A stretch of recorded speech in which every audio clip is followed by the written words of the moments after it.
Good morning दोस्तों। आज की कहानी है 3 गुरु पर।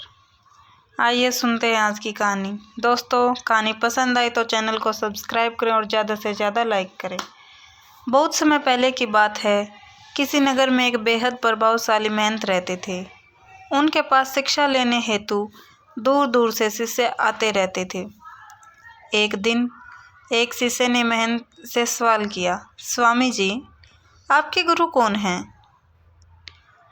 आपने किस गुरु से शिक्षा प्राप्त की है? महंत शिष्य का सवाल सुनकर मुस्कुराए और बोले, मेरे हजारों गुरु हैं।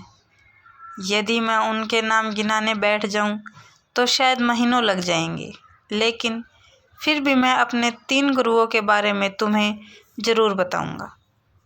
आइए सुनते हैं 3 गुरुओं के बारे में।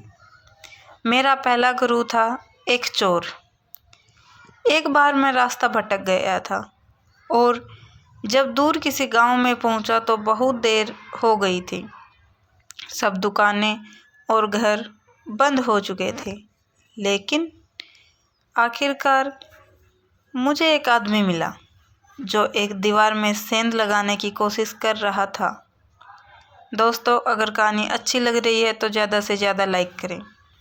मैंने उससे पूछा कि मैं कहाँ ठहर सकता हूँ, तो वह बोला कि आधी रात गए इस समय आपको कहीं कोई भी आसरा मिलना बहुत मुश्किल होगा, लेकिन आप चाहे तो मेरे साथ आज की रात ठहर सकते हो। मैं एक चोर हूँ और अगर एक चोर के साथ रहने में आपको कोई परेशानी नहीं है तो आप मेरे साथ रह सकते हैं। मैं उसके साथ एक रात की जगह कुछ दिनों तक रह गया। वह हर रात मुझे कहता कि मैं अपने काम पर जाता हूँ, आप आराम करो, प्रार्थना करो कि मुझे चोरी में आज अच्छा धन मिले। जब वह काम से आता तो मैं उससे पूछता कि कुछ मिला तुम्हें, तो वह कहता कि आज तो कुछ नहीं मिला, पर अगर भगवान ने चाहा तो जल्द ही ज़रूर कुछ मिलेगा। चैनल को ज़्यादा से ज़्यादा सब्सक्राइब करें। वह कभी निराश और उदास नहीं होता था और हमेशा मस्त रहता था।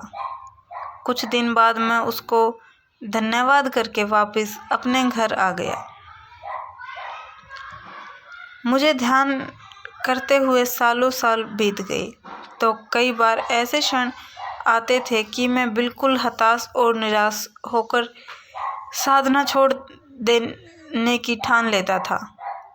और तब अचानक मुझे उस चोर की याद आती थी जो रोज़ कहता था कि भगवान ने चाहा तो जल्द ही कुछ ज़रूर मिलेगा। और इस तरह मैं हमेशा अपना ध्यान में लगता और साधना में लीन रहता। मेरा दूसरा गुरु एक कुत्ता। बहुत गर्मी वाले दिन में मैं कहीं जा रहा था और मैं बहुत प्यासा था और पानी की तलाश में घूम रहा था कि सामने से एक कुत्ता दौड़ता हुआ आया। वह भी बहुत प्यासा था। पास ही एक नदी थी। उस कुत्ते ने आगे जाकर नदी में झांका तो उसे एक और कुत्ता पानी में नजर आया, जो कि उसकी अपनी ही परछाई थी। कुत्ता उसे देखकर डर गया। वह परछाई को देखकर भौंकता और पीछे हट जाता, लेकिन बहुत प्यास लगने के कारण वह वापस पानी के पास लौट आता। अंततः अपने डर के बावजूद वह नदी में कूद पड़ा और उसके कूदते ही वह परछाई भी गायब हो गई। उस कुत्ते के इस साहस को देख मुझे एक बहुत बड़ी सीख मिली। अपने डर के बावजूद व्यक्ति को छलांग लगा लेनी चाहिए। सफलता उसे ही मिलती है जो व्यक्ति डर का साहस से मुकाबला करता है। दोस्तों, अगर वीडियो पसंद आ रही है तो ज़्यादा से ज़्यादा लाइक करें और कमेंट भी कर सकते हैं। मेरा तीसरा गुरु एक छोटा बच्चा है। मैं एक गांव से गुजर रहा था कि मैंने एक छोटा बच्चा एक जलती हुई मोमबत्ती पास के किसी मंदिर में रखने जा रहा था। मजाक में ही मैंने उससे पूछा कि क्या यह मोमबत्ती तुमने जलाई है? वह बोला, जी मैंने ही जलाई है। तो मैंने उससे कहा कि एक क्षण था जब यह मोमबत्ती बुझी हुई थी और फिर एक क्षण आया जब यह मोमबत्ती जल गई। क्या तुम मुझे वह स्रोत दिखा सकते हो जहाँ से वह ज्योति आई? वह बच्चा हंसा और मोमबत्ती को फूंक मारकर बुझाते हुए बोला, अब आपने ज्योति को जाते हुए देखा है? कहाँ गई वह? आप ही मुझे बताइए। मेरा अहंकार चकनाचूर हो गया। मेरा ज्ञान जाता रहा और उस क्षण मुझे अपनी ही मूढ़ता का एहसास हुआ। तब से मैंने कोरे ज्ञान से हाथ धो लिए। मुझे अपने जीवन में जहाँ से भी कुछ सीखने को मिला, मैंने उसे ही अपना गुरु समझा। ज्ञान तो मिल गया, परंतु धारण तब हुआ जब मैंने इसे बांटना शुरू कर दिया। हर समय हर ओर से सीखने को तैयार रहना चाहिए। कभी किसी की बात का बुरा नहीं मानना चाहिए।